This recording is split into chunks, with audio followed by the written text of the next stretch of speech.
Big TV భక్తి సమాచారం WhatsApp ఛానల్లో జాయిన్ అవ్వండి. అన్ని విశేషాలు ఎప్పటికప్పుడు తెలుసుకోండి. పురాణాల ప్రకారం అక్షయ తృతీయ వెనుక చిన్న కథ ప్రచారంలో ఉంది. వైశాఖ మాసంలో వచ్చే శుద్ధ తృతీయకు అనేక ప్రత్యేకతలు ఉన్న కారణంగా వైశాఖ శుద్ధ తృతీయ చాలా పవిత్రమైనని చెప్తూ ఉంటారు. భవిష్య పురాణం ఈ పండుగకు సంబంధించిన అనేక విషయాలు, వ్రతాచరణకు సంబంధించిన విధి విధానాలను ఎంతో వివరంగా తెలియజేస్తుంది.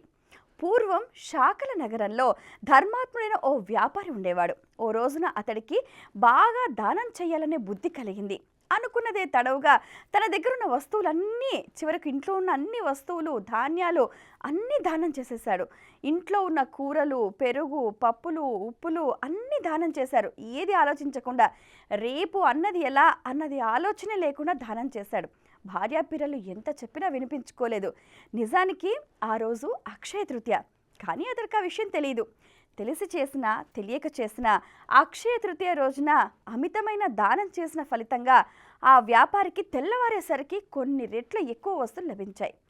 అలా అతడు దానాన్ని తన జీవితకాలం చివరి దశ వరకు చేస్తూనే ఉన్నాడు. అలా చేయటం వల్ల అతడు తర్వాత జన్మలో కుషావతి అనే నగరానికి రాజయ్యాడు.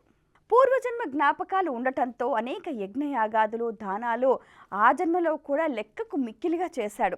ఫలితంగా తర్వాత జన్మలో కూడా వేదాధ్యయనం చేసే ఉత్తమమైన జన్మను పొందాడు. ఆ జన్మలో కూడా ఎన్నో దానాలు చేయటంతో తర్వాత ఆ జన్మ అయిపోయిన తర్వాత కూడా అక్షయమైన పుణ్యలోకాల్లో శాశ్వతంగా నివసించే పుణ్య ఫలితాన్ని పొందాడు. అక్షయ తృతీయ నాడు చేసే దానాలు ఇంతటి సర్వోన్నతమైన పుణ్యాన్ని అందిస్తుంది.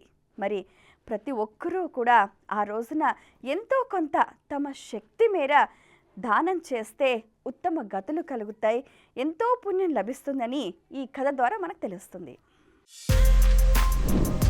For more videos like this, subscribe Big TV channel.